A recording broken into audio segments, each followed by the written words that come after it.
We're here at the Convention Center in Cleveland. This is my first Facebook Live video. I feel like it'll be the first of millions since this is a new reality.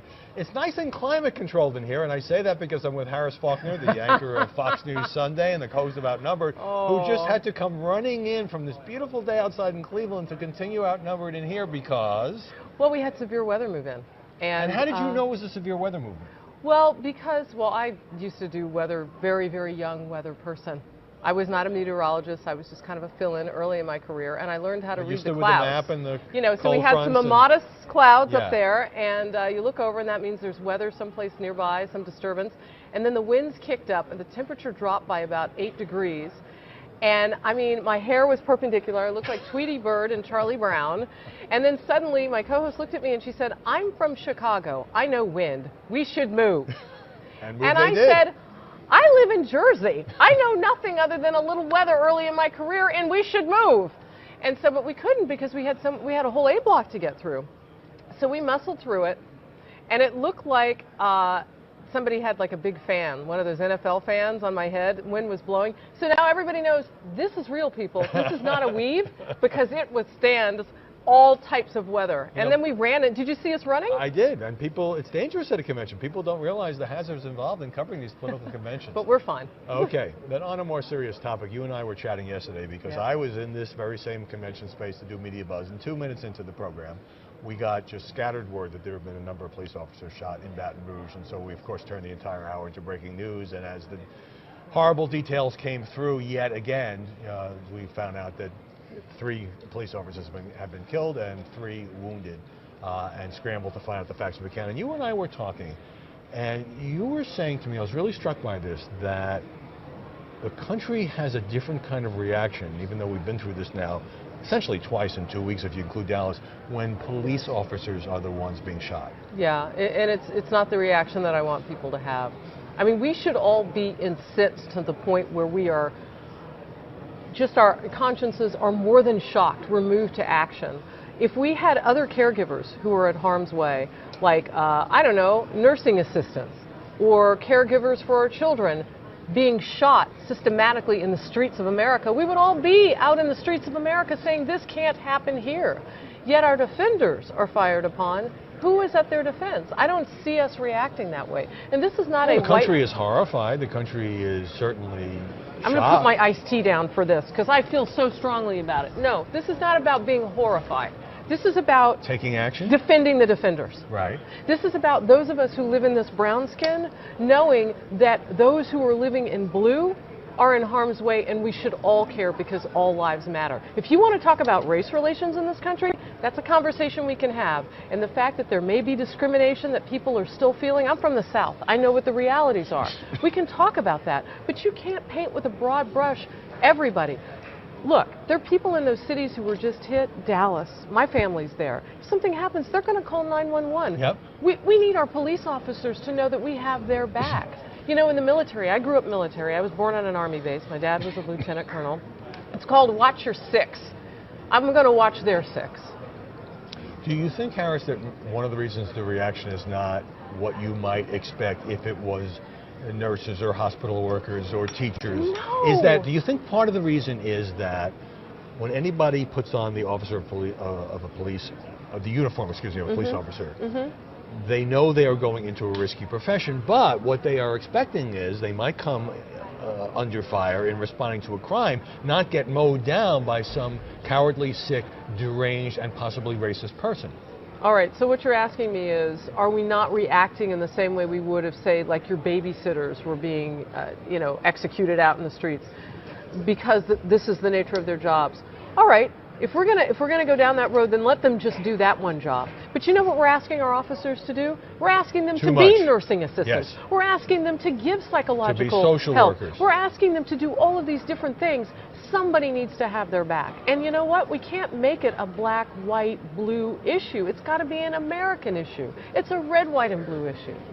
And one of the things that troubled me, and this troubles me after every terrorist attack, after every police shooting, after every incident where police officers are killed or wounded while they are trying to protect our communities, as in Dallas. That's why they're out on the streets.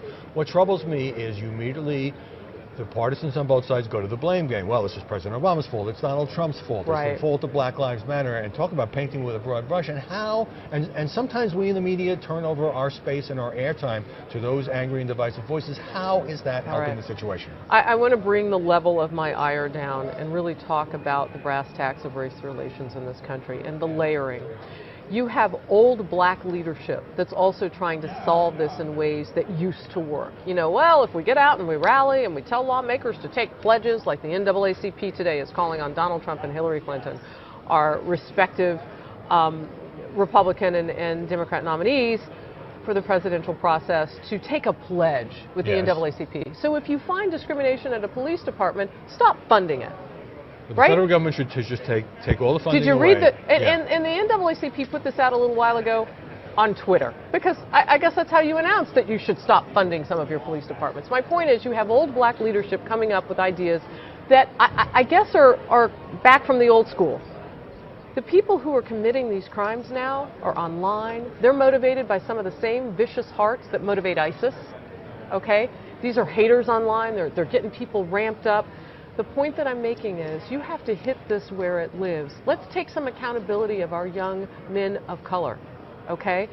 If some of them are not able to get work, let's work with them as a community, as a black and brown community, to make sure that the resources are there for them. You know, not everybody who's poor is going out and committing murder. That's exactly right. Okay? Not everybody who's poor is going out and joining ISIS, right? Because this is a problem that the Muslim community has told me about as well in my recent reporting up in Minneapolis. So my feeling is, let's take some responsibility in this too. Those officers who were gunned down in Baton Rouge were in what's known as the worst part of town. And that was a gas station that they frequent while they kind of hang out and get those calls that are almost like robocalls. Yeah. There's so many problems in that part of Louisiana. So then they fan out from there and they go do their jobs. They were sitting ducks, Howard. They were sitting ducks. It just breaks my heart. But and this is not about race. But there are those who think that at times it is about race. So given the color of your skin, when there is an incident, which happens to be increasingly captured on video these days, where it looks like a police officer, this is not all police officers, this is a tiny minuscule minority, uses excessive force against an Alton Sterling, or at least reacts in a situation where you would say, well, you know, if that had been a white guy selling CDs or being pulled over for a busted taillight, he'd probably still be alive today. Do you feel that there is a racial aspect of it? Do you understand when some African Americans say, I got to have the talk with my kids about what to do? Of course I understand it. I know you do. Of course I do. And I have biracial children. And, you know, this is a conversation that in my household with my husband, who's Jewish, culturally, and, you know, we talk about that. You know, or our kids, what kinds of conversations do we have about it? But at the heart of it is authority. We respect authority. Yes. Right? And so, you know, the color of your skin only comes into play when you want it to come into play. Are blacks targeted? If you look statistically, it's more likely that things will escalate to a point of violence, but actually more white people die in police custody than blacks do. That's what the studies show. You know, so I mean, we can talk about the brass tacks of that. But there is an underlying feeling among many black men in this country that they will be targeted. So we need to talk about how we change that. Chief Brown down in Dallas said, look, I have some job openings. Any young black men want to come and work for me? Yeah, he did a great job. It pays $44,000 a year. We should bump that up. I'll work with city leaders to get you more pay. They should pay us more with all they're asking us to do, he said. But if you want to change the narrative, then help me to change it from the inside out. There are opportunities. Where is the NAACP on that? Are they calling? Chief Brown, we're going to send you some candidates. Where are they on that? Where are they? I haven't heard that reporting come through. The other thing is we just saw another case with Freddie Gray today adjudicated, Howard, where the fourth officer involved in that was acquitted. Right, the so evidence four is not cases there. Brought and nobody has been found And I think guilty. there are a couple more officers who still have to go through the trial process. The point that I'm trying to make is until the evidence shows what happened, can we all be incensed by the fact that a human being died in police custody? We all lose sight of that within a day or two because of the finger pointing, and sometimes, you and I are in the news business, sometimes I think that cable news provides a big megaphone for people who want to shout at each other. Yes, I know this for a fact. I watch too much TV. It's part of my job. And I wish that, you know, you're talking about people doing their part and being more constructive and having feelings and being outraged when anyone on any side is killed unnecessarily. Somehow, especially I have to say, a police officer who guards the community, I feel like we need to do our part as well. You know what's interesting about what you asked me? So I want you to check me on this because I didn't directly answer your question, but I'm going to now. So I have young cousins who are young men, a couple of them. It's mostly women in my family. I'm sure you're not shocked by that. A lot of strong women. But so what talk would I have with my young black child who's male? I would say respect authority and understand that there are others who look like you who may not be acting like they respect authority, and those officers may get their ire up thinking that you're like them. You see, this works in both directions. You've got to respect authority first and let them know that you do. When they tell you to do something, do it. But not because you're brown, but because they're blue and they're in charge, because they're responding to whatever has gotten them to come out there. I think that's part of the discussion. The other part of the discussion I would have is the only bad guys are out there to harm others. So when you show up and there are criminals on the scene, those are the bad guys. Are there some bad eggs among our police departments? It's a microcosm of society. Of course there are. As in every profession. I call on the powers that be in our legal system to adjudicate these cases as quickly as possible, because we don't want our officers involved in any way that questions them.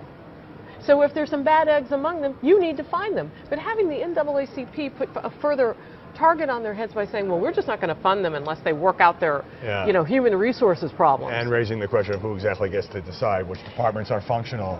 We need to wrap this up. I have a question for you before we wrap up. You've covered so many things for so many years. Is this country worse off now, do you think, race relations-wise, or is it just magnified because of what's happening?